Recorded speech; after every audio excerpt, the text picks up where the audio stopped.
দমদমের এই মাটিতে ভারতবর্ষের যশস্বী প্রধানমন্ত্রী শ্রী নরেন্দ্র মোদীজিকে স্বাগত জানানোর জন্য ভারতীয় জনতা পার্টির কার্যকর্তারা একবার জোরদার করতালি দিয়ে অভিনন্দন জানান।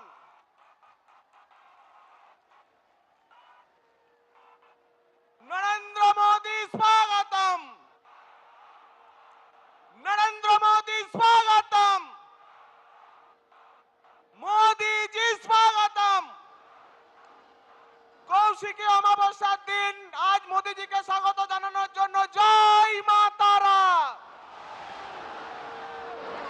এখন মাননীয় প্রধানমন্ত্রীকে বরণ করে নেবেন ভারতীয় জনতা পার্টির পশ্চিমবঙ্গের প্রদেশের সভাপতি, রাজ্যসভার সাংসদ শ্রী শ্রমিক ভট্টাচার্য মহাশয়।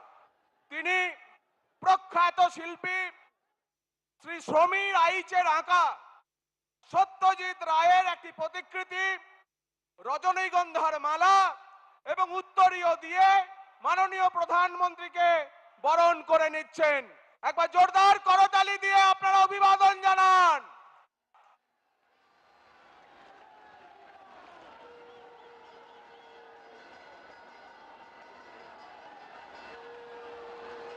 মাননীয় প্রধানমন্ত্রীজির মন্ত্র হচ্ছে লোকাল ফর ভোকাল। ব্যারাকপুর শিল্পাঞ্চল থেকে আনা জুটের তৈরি মা তারার প্রতিকৃতি বিরোধী দলনেতা শ্রী শুভেন্দু অধিকারী মাননীয় মোদীজিকে উপহার দেবেন, সঙ্গে উত্তরীয় দিয়ে তাকে বরণ করে নেবেন। আমি পশ্চিমবঙ্গ বিধানসভার বিরোধী দলনেতা শ্রী শুভেন্দু অধিকারীজিকে তার বক্তব্য রাখার জন্য অনুরোধ জানাচ্ছি।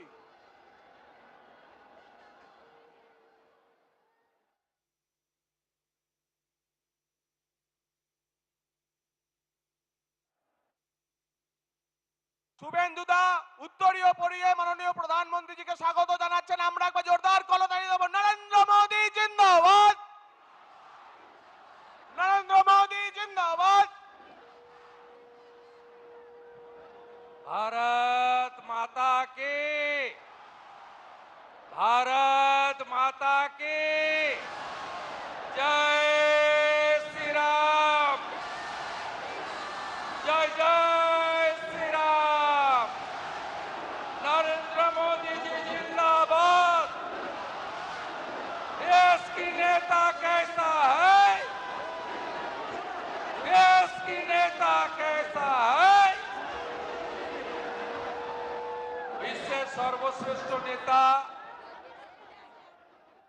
ভারতবর্ষের যশস্বী প্রধানমন্ত্রী, 140 কোটি দেশবাসীর নয়নের মণি, আজকের এই সভার প্রধান বক্তা সম্মানীয় নরেন্দ্র দামোদর দাস মোদীকে পশ্চিমবঙ্গের গণদেবতা জনতা জনার্দনের পক্ষ থেকে ভারতীয় জনতা পার্টির সমস্ত বিধায়ক বৃন্দের পক্ষ থেকে আমি শ্রদ্ধা প্রণাম এবং কৃতজ্ঞতা জানাচ্ছি।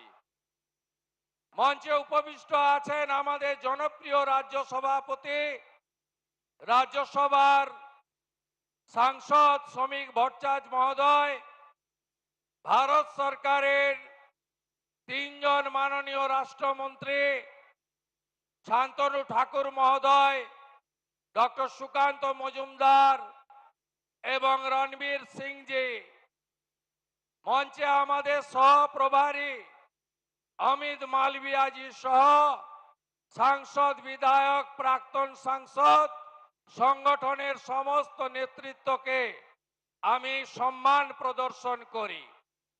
মাননীয় প্রধানমন্ত্রী সকাল থেকে বিহারে একাধিক উন্নয়ন এবং জনসভা করে পশ্চিমবঙ্গের কলকাতাতে 5,500 কোটি টাকার উন্নয়নের ডালি ইতিমধ্যে বাংলার মানুষকে, কলকাতার মানুষকে উপহার দিয়ে এখানে এসেছেন। আমরা তার কথাই শুনবো। আমি মাননীয় প্রধানমন্ত্রীকে ধন্যবাদ জানাবো। 2019 সাল থেকে 2026 অর্থবর্ষ 25-26 তিনি কলকাতার মেট্রোর জন্য 1841 কোটি টাকা দিয়ে আজকে শিয়ালদা হাওড়া কলকাতা এয়ারপোর্টকে জুড়ে দেওয়ার এক ঐতিহাসিক উন্নয়নের কাজ করলেন। মাননীয় প্রধানমন্ত্রী সম্প্রতি আলিপুরদুয়ার, দুর্গাপুর এবং আজকে দমদমে এই রাজ্যে প্রায় 20,000 কোটি টাকার কাছাকাছি উন্নয়ন, বিকশিত ভারত, বিকশিত পশ্চিমবঙ্গের জন্য দিলেন, তার জন্য ধন্যবাদ। মাননীয় প্রধানমন্ত্রী আমাদের সকলের নেতা 15ই আগস্ট লালকেল্লার প্রাচীর থেকে যুগান্তকারী সিদ্ধান্ত নিয়েছেন যে ডেমোগ্রাফি পরিবর্তন নিয়ে বিশেষ সমীক্ষা হবে আর অবৈধ অনুপ্রবেশকারী মুক্ত ভারতবর্ষ হবে। আমি মাননীয় প্রধানমন্ত্রীজিকে অনুরোধ করব, এই রাজ্যের ভ্রষ্টাচারী তুষ্টিকরণের সরকার, তারা 540 কিলোমিটার বাংলাদেশের বর্ডারে জমি ভারত সরকারকে না দিয়ে অবৈধ বাংলাদেশি অনুপ্রবেশকারী এবং রোহিঙ্গাদের ঢুকিয়ে পশ্চিমবঙ্গ এবং ভারতবর্ষকে বরবাদ করছেন। আপনাকে এই অবৈধ ঘুষপেটিয়া অনুপ্রবেশকারী মুক্ত করতে হবে। আপনি পারবেন। আপনি 370 35 হাঁটিয়েছেন, আপনি ট্রিপল তালাক হাঁটিয়েছেন, আপনি ওয়াকফ অ্যামেন্ডমেন্ট বিল এনেছেন, আপনি সুপ্রিম কোর্টের নির্দেশ মেনে আমাদের শান্তিপূর্ণ উপায়ে রাম মন্দির দিয়েছেন। ডক্টর শ্যামা প্রসাদ মুখার্জির বাঙালি হিন্দু হোমল্যান্ড আপনাকেই বাঁচাতে হবে। আপনি পারবেন। আমরা বাঙালিরা পশ্চিমবঙ্গের লোক বাঁচতে চাই, ভালো থাকতে চাই। এই অত্যাচারী মমতা ব্যানার্জির হাত থেকে মুক্তি পেতে চাই। আমার আর কোনো কথা নেই। আপনারা সবাই মিলে বলুন, দড়ি ধরে মারো টান, দড়ি ধরে মারো টান, দড়ি ধরে মারো টান। হীরক রানী, হীরক রানী, হীরক রানী আমার পাড়া, তৃণমূল তাড়া আমার পাড়া, আমার পাড়া, আমার পাড়া, আমার পাড়া। তৃণমূলকে তাড়াতে হবে। নরেন্দ্র মোদীজির নেতৃত্বে রাষ্ট্রবাদী সরকার তৈরি করে ডক্টর শ্যামা প্রসাদ মুখার্জির স্বপ্ন পূরণ করতে হবে। সবাই ভালো থাকবেন। আজকে কৌশিকী অমাবস্যা। আমি তারাপীঠের মাকে প্রণাম জানিয়ে আমার কথা শেষ করলাম। ভারত মাতা কি বন্দে বন্দে।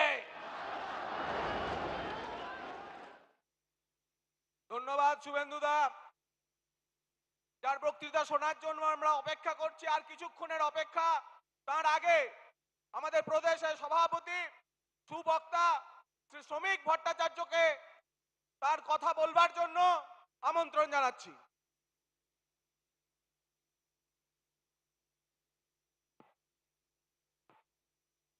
পৃথিবীর জনপ্রিয়তম রাজনৈতিক ব্যক্তিত্ব ভারতের প্রধানমন্ত্রী শ্রী নরেন্দ্র দামোদর দাস মোদী মঞ্চে উপস্থিত, কেন্দ্রীয় সরকারের 3 মন্ত্রী, আমাদের সহযোগী বিট্টুজি, ভাই সুকান্ত মজুমদার, শ্রী শান্তনু ঠাকুর, শ্রী অমিত মালবিয়া, মঞ্চে উপস্থিত আমার সমস্ত সহকর্মী বন্ধুগণ, সুধী নাগরিক বৃন্দ, মা ও বোনেরা। আমরা এক অপার্থিব দৃশ্য, অভূতপূর্ব দৃশ্য দেখলাম দিল্লির মাটি। শুধু আমরা দেখিনি, ওপর থেকে সোমনাথ চট্টোপাধ্যায় দেখছেন, ওপর থেকে বুদ্ধদেব ভট্টাচার্য দেখছেন। M A baby R Derek O'Brien তৃণমূলের পক্ষ থেকে হাতে হাত ধরে দাঁড়িয়েছেন উপরাষ্ট্রপতি নির্বাচনে তৃণমূল কংগ্রেস সিপিএম একযোগে ভোট দেবে আমাদের প্রার্থীর বিরুদ্ধে।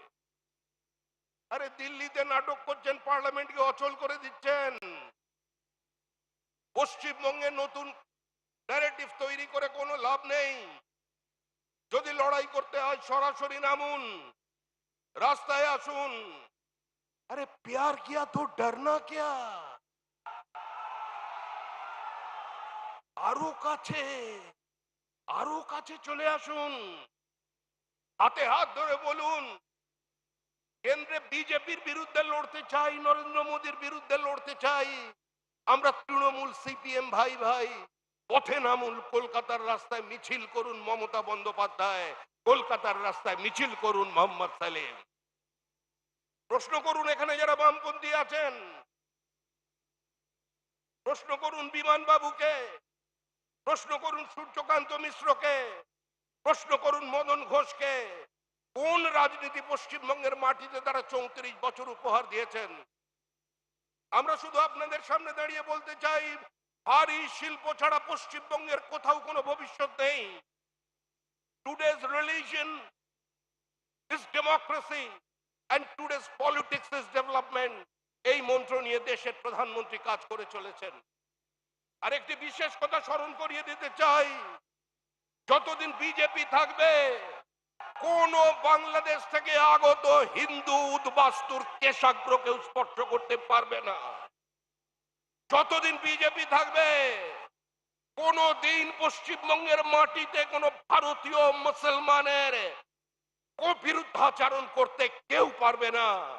কিন্তু ভারতবর্ষ ধর্মশালা নয়, ভারতবর্ষ রোহিঙ্গাদের জায়গা নয়, ভারতবর্ষ বাংলাদেশে অনুপ্রবেশকারীদের জায়গা নয়।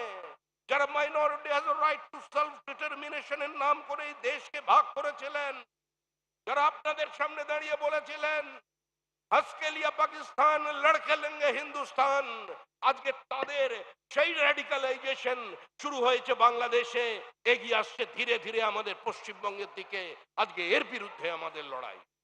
আপনারা সংঘবদ্ধ থাকুন। তৃণমূলের জবার দিন তৈরি হয়ে গেছে। তৃণমূল যাচ্ছে, তৃণমূল চলে যাবে, তৃণমূলের পরাজয় অবশ্যম্ভাবী। তৃণমূল হারবে, তৃণমূল হারতে পারে, তৃণমূল হারতে চলেছে। তাই 26-এর নির্বাচন তৃণমূলের বিসর্জন। পৃথিবীর কোন শক্তি তৃণমূলকে ক্ষমতায় টিকিয়ে রাখতে পারবে না। ওই দীঘার জগন্নাথ দেবকে সাক্ষী রেখে, দীঘার জগন্নাথ দেব জগন্নাথ ধামকে তো চ্যালেঞ্জ করে পুরী থেকে দীঘায় এনেছেন। জগন্নাথ দেবও খুশি যে আমি এখানে যখন চলে এসেছি আমাকে সঙ্গে নিয়ে আমার আশীর্বাদেই বিসর্জন নিশ্চিত বঙ্গোপসাগরে। সবাই ভালো থাকবেন, নমস্কার। ধন্যবাদ শ্রমিকদা। যার কথা শুনবার জন্য আমরা এতক্ষণ অধীর আগ্রহে অপেক্ষা করছি, তাকে অভিবাদন জানানোর জন্য দলীয় পতাকা, জাতীয় পতাকা, প্লেকার্ড গুলি আবার একবার তুলবো। নরেন্দ্র মোদী জিন্দাবাদ। আমরা নরেন্দ্র মোদীকে বক্তৃতা করার জন্য আহ্বান জানাচ্ছি।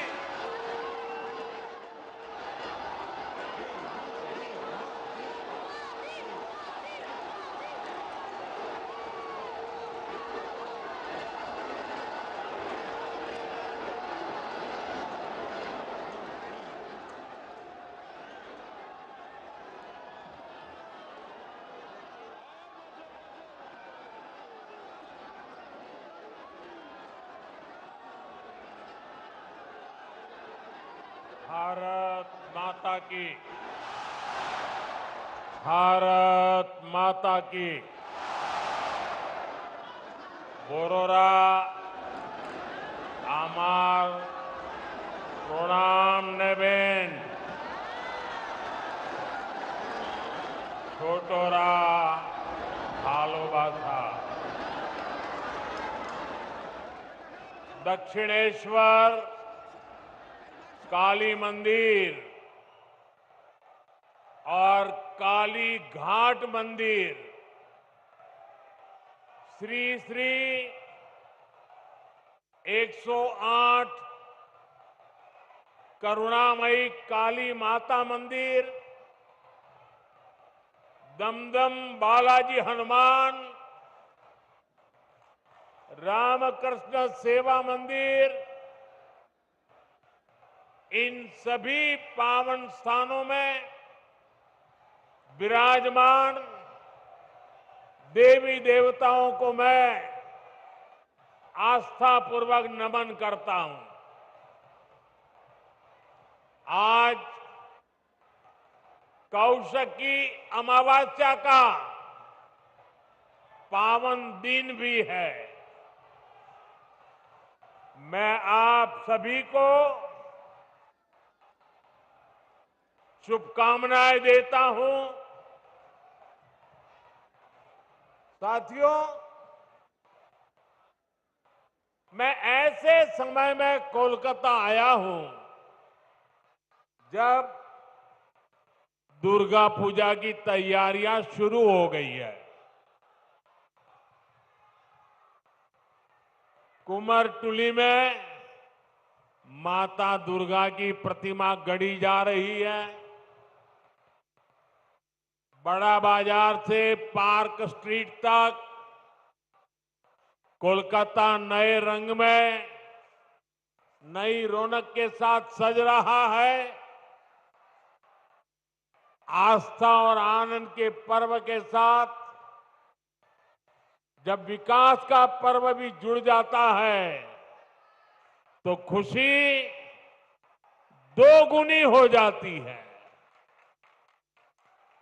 यहां से कुछ ही दूरी पर मुझे कोलकाता मेट्रो और हाईवे से जुड़े बड़े प्रोजेक्ट का शिलान्यास और लोकार्पण का अवसर मिला है। मैं दमदम के, कोलकाता के आप सभी लोगों को बधाई देता हूं। साथियों, पश्चिम बंगाल आबादी के लिहाज से देश के सबसे बड़े राज्यों में से एक है। इसलिए जब तक पश्चिम बंगाल का सामर्थ्य नहीं बढ़ेगा तब तक विकसित भारत की यात्रा सफल नहीं हो पाएगी, क्योंकि बीजेपी का कन्विक्शन है, बीजेपी मानती है, बीजेपी की श्रद्धा है, बांग्लार उदय तबेई विकसितो भारतेर जय। इसलिए बीते 11 वर्षों में केंद्र की बीजेपी सरकार ने पश्चिम बंगाल के विकास के लिए लगातार हर प्रकार की मदद दी है। बंगाल में नेशनल हाईवे के निर्माण के लिए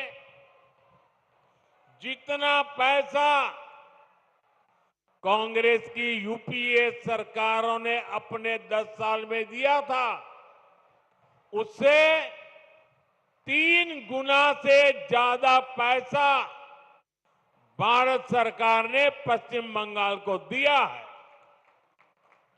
रेलवे के लिए भी बंगाल का बजट पहले की तुलना में 3 गुना बढ़ाया गया है। लेकिन साथियों, बंगाल में विकास कार्यों के सामने एक बहुत बड़ी चुनौती भी है।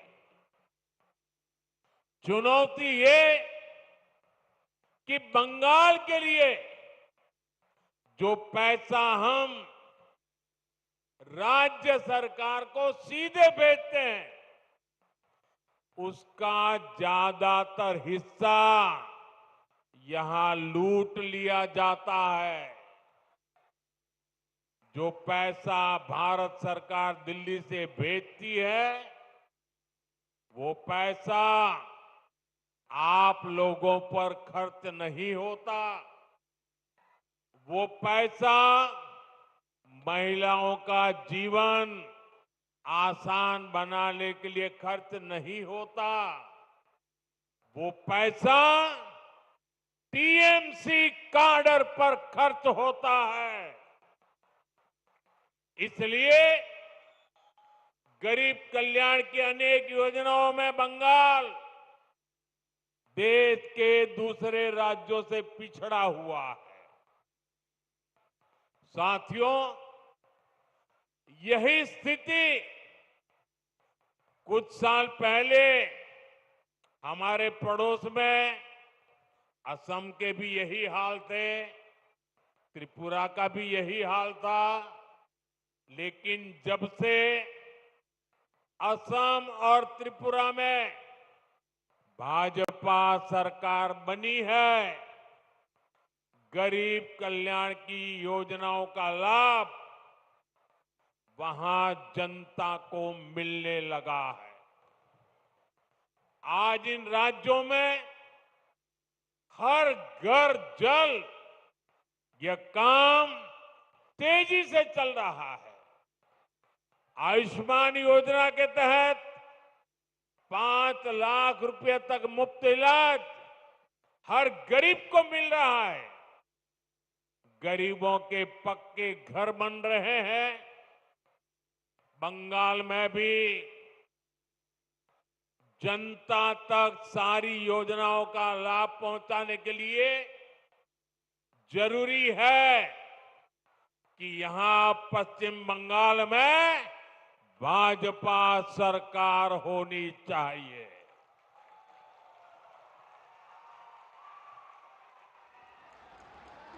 ये अब तय है।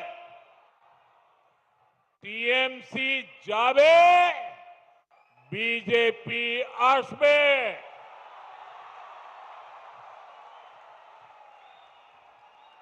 भाइयों बहनों, ये धरती सतीश चंद्र दास गुप्त, सुरेंद्र नाथ बंदोपाध्याय, गोष्ठपाल और हरिनाथ डे ऐसी अनेक विभूतियों की धरती है। इस धरती ने देश को, समाज को समय समय पर नई चेतना दी है। ये धरती पुनर्जागरण का केंद्र रही है। यही वो अमर वाणी गूंजी है जो कहती है, जागो, उठो, नभो जीवोनेर गाने, नभो आलोक, झालाओ प्राणे प्राणे। साथियों, आज पश्चिम बंगाल को सच में नई रोशनी की जरूरत है, सच्चे परिवर्तन की जरूरत है। पश्चिम बंगाल ने आजादी के बाद पहले कांग्रेस और फिर लेफ्ट का लंबा दौर देखा है। इसके बाद 15 साल पहले पश्चिम बंगाल के आप लोगों ने परिवर्तन का फैसला लिया था। आप लोगों ने मां, माटी, मानुष के नारे पर भरोसा किया था। लेकिन हालात पहले से भी ज्यादा खराब हो गए। भर्ती घोटालों से नौजवानों का भविष्य खराब हो गया। बहनों बेटियों पर अत्याचार बढ़ गए। क्राइम और करप्शन ये टीएमसी सरकार की पहचान बन गए। ये पक्का है कि जब तक बंगाल में टीएमसी की सरकार रहेगी तब तक बंगाल का विकास अवरुद्ध रहेगा, रुका रहेगा। इसलिए आज बंगाल का जन जन कह रहा है टीएमसी जाएगी तभी असली बदलाव आएगा।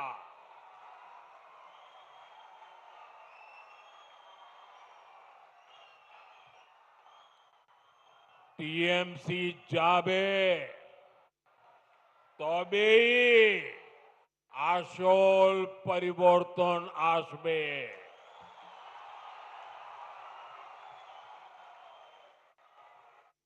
साथियों,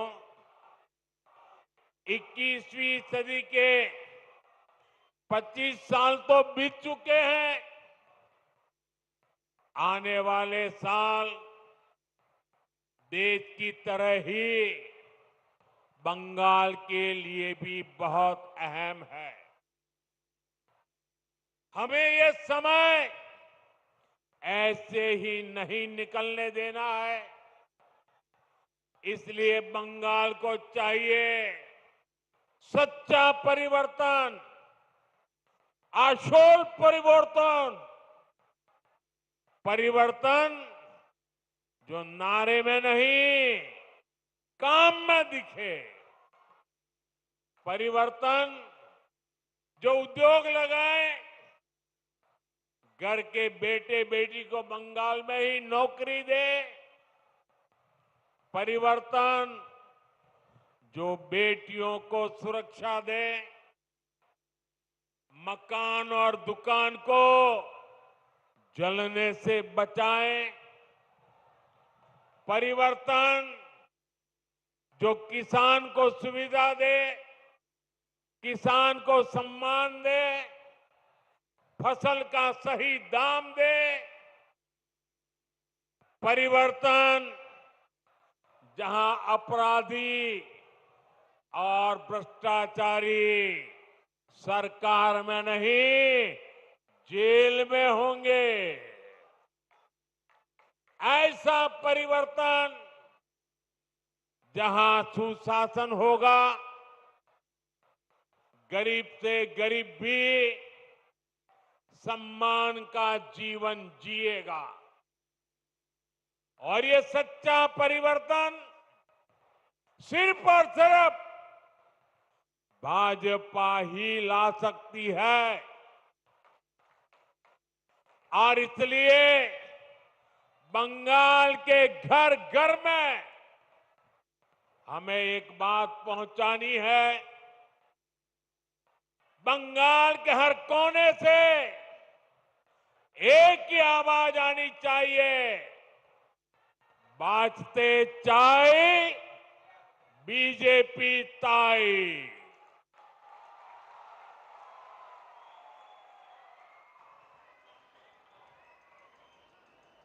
यही बंगाल की असली पुकार है, यही बंगाल का भविष्य है। साथियों, ये वर्ष डॉक्टर श्यामा प्रसाद मुखर्जी की जन्म जयंती का 125वां वर्ष है। भाजपा का तो जन्म ही डॉक्टर मुखर्जी के आशीर्वाद से हुआ है। वे भारत के औद्योगिक विकास के जनक रहे हैं। दुर्भाग्य से कांग्रेस ने कभी उनको इसका श्रेय नहीं दिया। देश के पहले उद्योग मंत्री के रूप में भारत की पहली इंडस्ट्रियल पॉलिसी उन्होंने ही बनाई थी। उनकी नीतियों में बंगाल की इस धरती की कुशलता थी, यहां से मिला अनुभव था। अगर हम उस नीति पर चले होते तो देश की तस्वीर कुछ और होती, लेकिन उन नीतियों को भुला दिया गया। फिर ऐसा भटकाव हुआ कि हम पूरी तरह से विदेशों पर निर्भर हो गए। और मेरे प्यारे बंगाल के भाइयों बहनों, हमें गर्व है कि हम डॉक्टर श्यामा प्रसाद मुखर्जी के सैनिक हैं। हम मां भारती के सेवक हैं।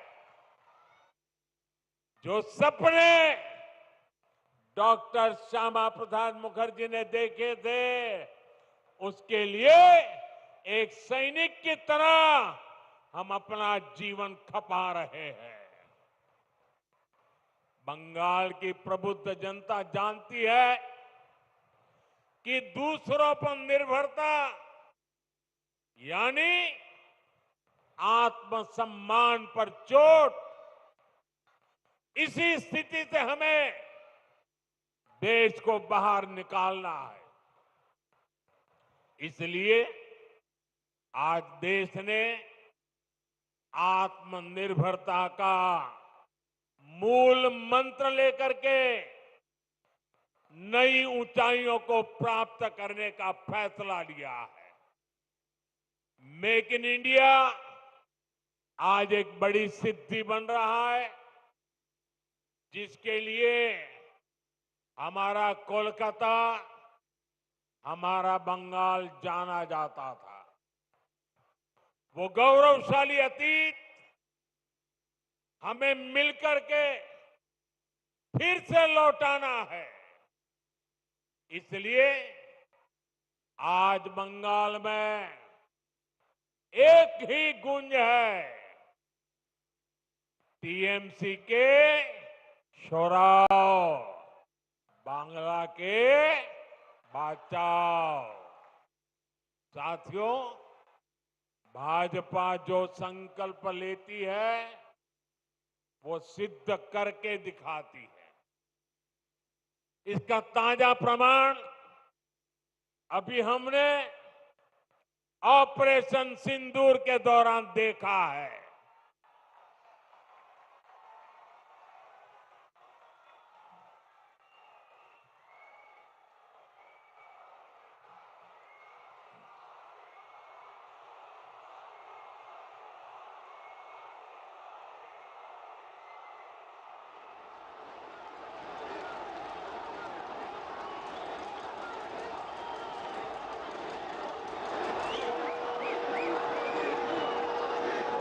हमारी सेना ने सीमा पार आतंकियों और आतंक के आकाओं के अड्डों को खंडहर में बदल दिया।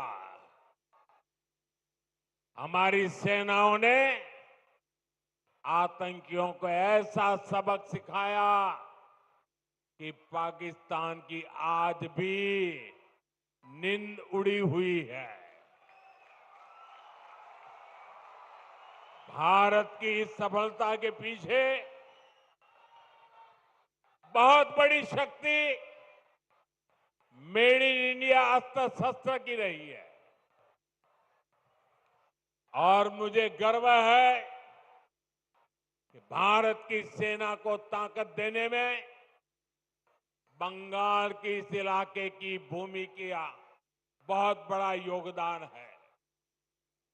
इच्छापुर में गुलामी के कालखंड में डिफेंस मैन्युफैक्चरिंग का काम शुरू हुआ था, लेकिन कांग्रेस की सरकारों ने भारत की ऐसी डिफेंस इंडस्ट्री को बर्बाद कर दिया था, हमारी सेना को विदेशों पर निर्भर कर दिया था। अब भाजपा सरकार ने भारत की डिफेंस इंडस्ट्री को नई ऊर्जा दी। इसका लाभ यहां की फैक्ट्री को भी मिला है। आज ये फैक्ट्री आधुनिक राइफल और अन्य हथियार बना रही है। इससे यहां छोटे छोटे उद्यमियों के लिए नए अवसर बने हैं। इन कारखानों के कारण दमदम, बैरकपुर क्षेत्र में हजारों लोगों को रोजगार मिल रहा है।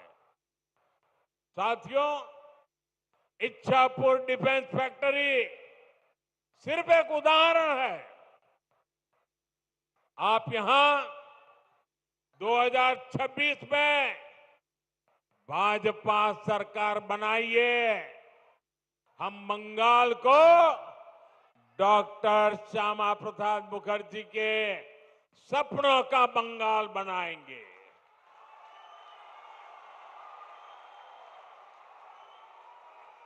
बंद पड़े कारखाने फिर से खुलेंगे, नया निवेश और नए कारखाने लगेंगे और दमदम फिर से इंडस्ट्रियल हब बनेगा।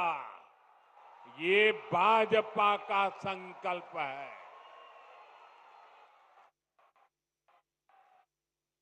विकसितो बांग्ला, मोदीर गारंटी।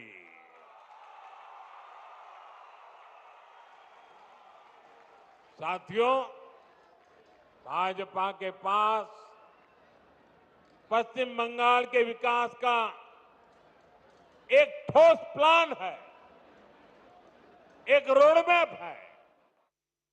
लेकिन टीएमसी विकास की दुश्मन है।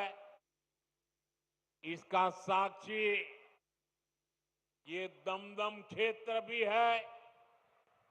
ये कोलकाता के सबसे अधिक भीड़ वाले इलाकों में से एक है। यहां की स्थिति क्या है, ये आप आए दिन महसूस करते हैं। देश के ऐसे शहरी क्षेत्रों के विकास के लिए स्मार्ट सिटी मिशन चल रहा है, लेकिन टीएमसी सरकार ने इस मिशन से जुड़ने से भी इनकार कर दिया। लोगों को असुविधा होती रहे, विकास ठप होता रहे, लेकिन टीएमसी का मिशन जैसे तैसे बीजेपी को रोकना है, केंद्र की योजनाओं को रोकना है। मैं बंगाल के भद्रलोक से पूछता हूं, क्या यह तरीका सही है? क्या ऐसी पॉलिटिक्स से पश्चिम बंगाल का भला होगा? इसलिए मुझे आप सभी का आशीर्वाद चाहिए। आप यहां भी भाजपा को एक बार अवसर देकर देखिए। साथियों, बंगाल में भाजपा आएगी तो रेल और मेट्रो का तेजी से विस्तार होगा। मैं तो चाहूंगा कि यहीं पर इलेक्ट्रिक व्हीकल से जुड़ा व्यापक इंफ्रास्ट्रक्चर बने। यहां बहुत बड़ी मात्रा में इन्वेस्टमेंट आए, नौजवानों को रोजगार मिले। ये तभी होगा जब यहां कानून का राज आएगा, जब यहां भ्रष्टाचार पर लगाम लगेगी और जब बंगाल में डबल इंजन की भाजपा सरकार होगी। साथियों, पश्चिम बंगाल के पास इतिहास और संस्कृति की भी अनमोल धरोहर है। ये बांग्ला विरासत विकसित बंगाल बनाने के अभियान को प्रेरणा देगी। बीजेपी सरकार पूरे गर्व के साथ बांग्ला भाषा और बांग्ला संस्कृति को सशक्त करने में जुटी है।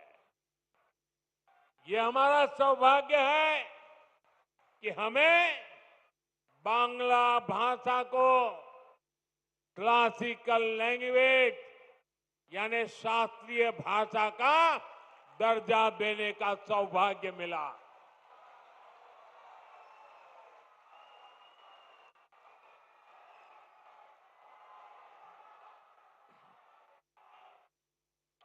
साथियों, यहां बनने वाली भाजपा सरकार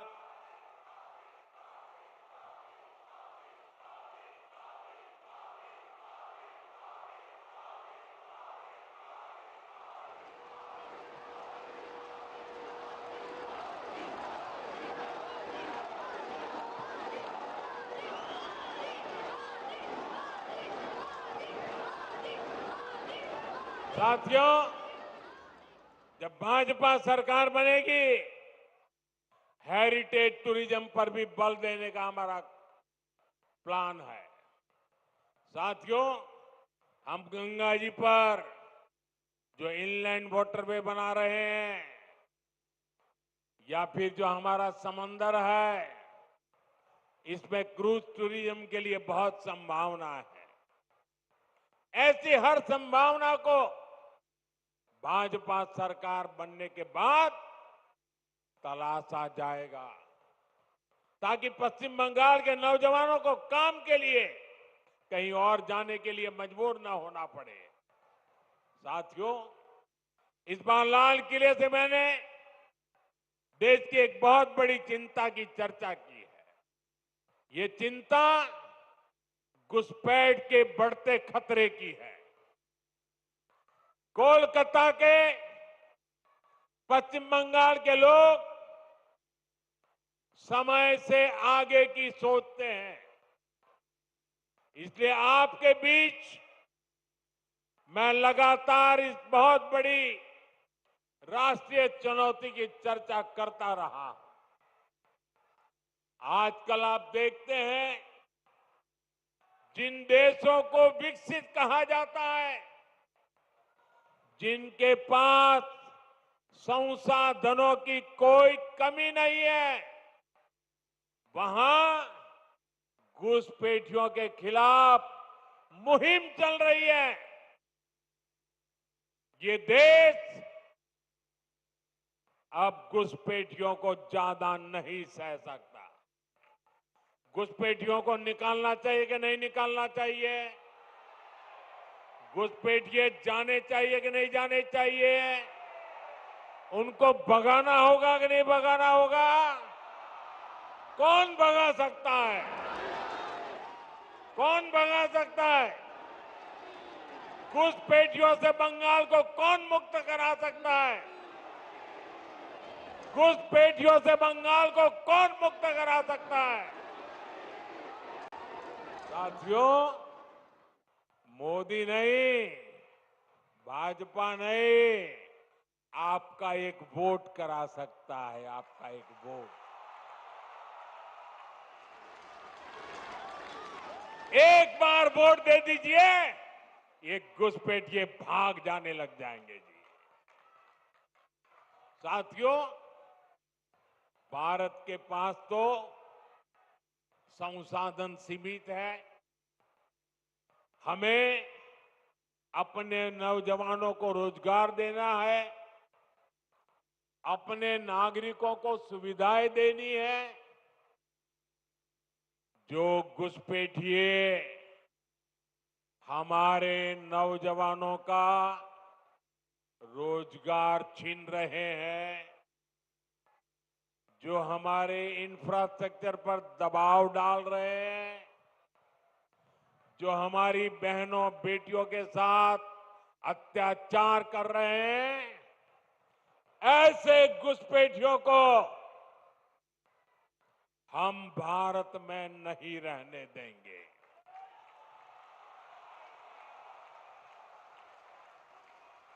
इसलिए भारत सरकार ने घुसपैठियों के खिलाफ इतना बड़ा अभियान चलाया हुआ है। लेकिन साथियों, मुझे हैरानी है कि टीएमसी, कांग्रेस समेत कुछ इंडी अलायंस के राजनीतिक दल तुष्टीकरण के आगे घुटने टेक चुके हैं। ये राजनीतिक दल सत्ता की भूख के लिए घुसपैठ को बढ़ावा दे रहे हैं। कुछ जगह पे तो दिख रहा है उन्होंने घुसपैठियों की शरण ले ली है। साथियों, पश्चिम बंगाल तो सीमावर्ती राज्य है। जिस प्रकार बॉर्डर के इलाकों में डेमोग्राफी बदली जा रही है, ये पश्चिम बंगाल में सामाजिक संकट भी पैदा कर रहा है। खास तौर पर किसानों से धोखाधड़ी करके उनकी जमीन पर कब्जा किया जा रहा है। आदिवासियों को गुमराह करके उनकी जमीन हड़पी जा रही है। देश ये सहन नहीं कर सकता। इसको रोकना ही होगा। इसलिए इस बार लाल किले से मैंने घुसपैठ के खिलाफ विशेष डेमोग्राफी मिशन की घोषणा की है। जो लोग सिर्फ यहां हमारे लोगों की रोजी रोटी छीनने आए हैं, जो फर्जी तरीके से कागज बनाकर रुक गए हैं, उनको यहां से जाना ही होगा।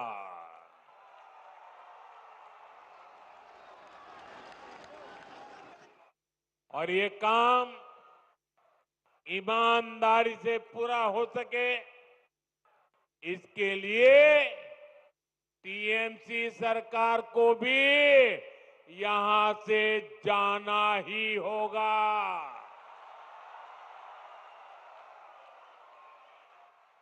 साथियों, पिछले 11 साल से देश भ्रष्टाचार के खिलाफ निर्णायक लड़ाई लड़ रहा है।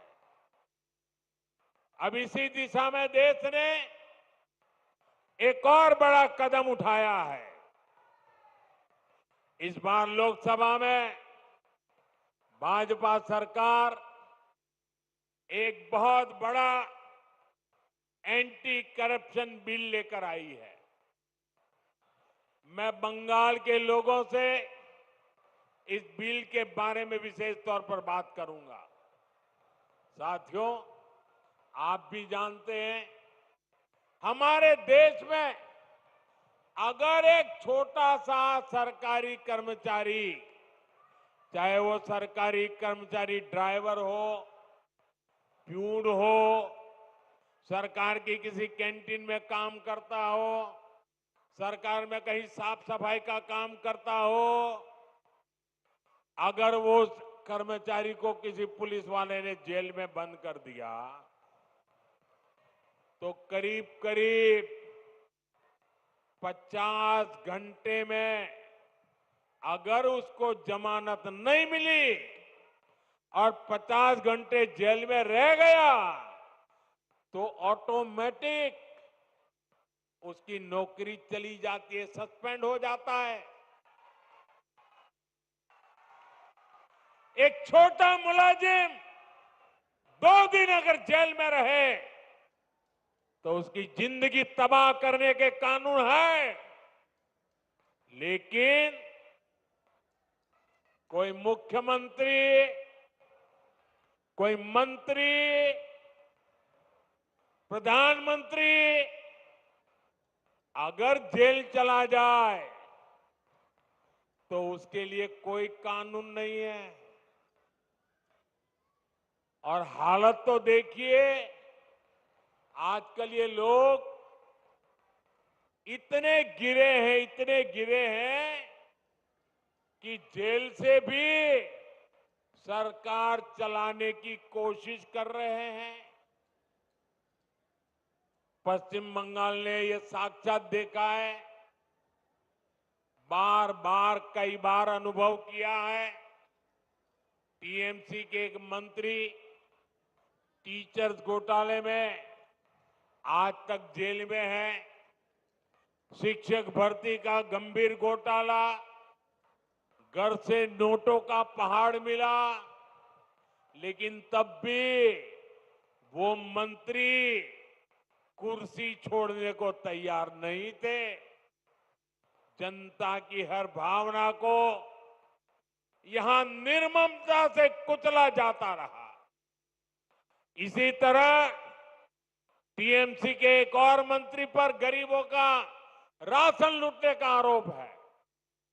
इनकी भी करोड़ों रुपए की संपत्ति जब्त हो चुकी है। ये मंत्री भी जेल जाने के बाद कुर्सी छोड़ने को तैयार नहीं थे। इन्होंने भी जनता की भावना की, संविधान की भावना की कोई परवाह नहीं की। साथियों, आप मुझे बताइए, ऐसे लोग जो भ्रष्ट हैं, जो जनता को धोखा दे रहे हैं, क्या उन्हें सरकार में अपने पद पर रहने का हक है क्या? हक है क्या? हमने तो ये देखा है कि मुख्यमंत्री तक जेल जाते हैं, लेकिन वो जेल से सरकार चलाते हैं। ये संविधान का, लोकतंत्र का सरासर अपमान है। और मोदी संविधान का यह अपमान होते नहीं देख सकता। इसलिए मैंने तय किया, ये सब नहीं चल सकता। मंत्री हो, मुख्यमंत्री हो, अरे इतना ही नहीं, प्रधानमंत्री को भी सख्त कानून के दायरे में लाया हूं। अगर पीएम भी 30 दिन जेल में रहे और उन्हें जमानत न मिले तो अगले दिन उनकी कुर्सी भी चली जाएगी। लेकिन साथियों, टीएमसी के लोग भ्रष्टाचार के खिलाफ इस कार्रवाई पर भड़क गए हैं। वो इस कानून का विरोध कर रहे हैं। टीएमसी के लोगों ने संसद में इस बिल को फाड़ने की कोशिश की है। ये दिखाता है कि टीएमसी की पूरी राजनीति कैसे भ्रष्टाचार के पहाड़ पर टिकी है। इसलिए लोग इतने डरे हुए हैं, भ्रष्टाचारियों को बचाने में जुटे हैं। साथियों, हर चुनौतियों को परास्त करते हुए पश्चिम बंगाल फिर से भारत के विकास का पावर हाउस बन के रहेगा। इस संकल्प को लेकर हमें आगे बढ़ना है। आप याद रखिए और औरों को भी बताइए, हर गली मोहल्ले में, बंगाल के हर कोने में एक ही मंत्र, एक ही नारा गूंजता रहना चाहिए, बातें चाय, बातें चाय, बीजेपी ताई, बातें चाय, बातें चाय, बातें चाय, बातें चाय, बातें चाय।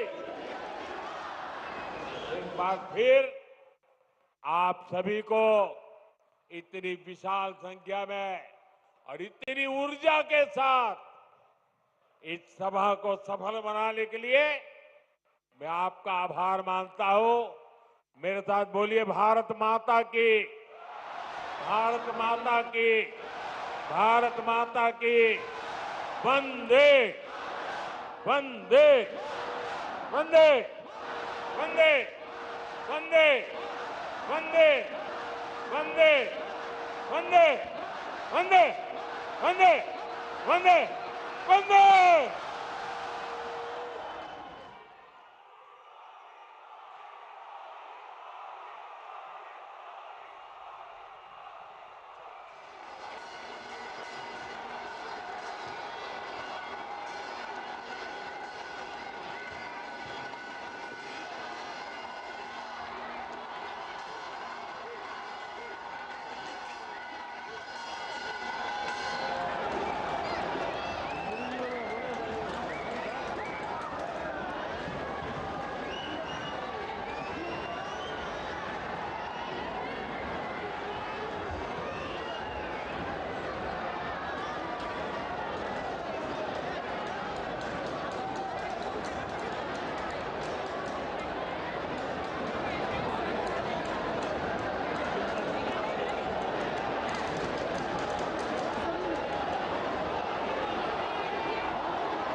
तो आप सुन रहे थे प्रधानमंत्री नरेंद्र मोदी का संबोधन कोलकाता में, जहां पर उन्होंने सीधे तौर पर कहा कि अब पश्चिम बंगाल में भी जो बदलाव है वो होना चाहिए और पश्चिम बंगाल एक ऐसा राज्य जिसके संस्कृति की बात की जाए, जिसका सामर्थ्य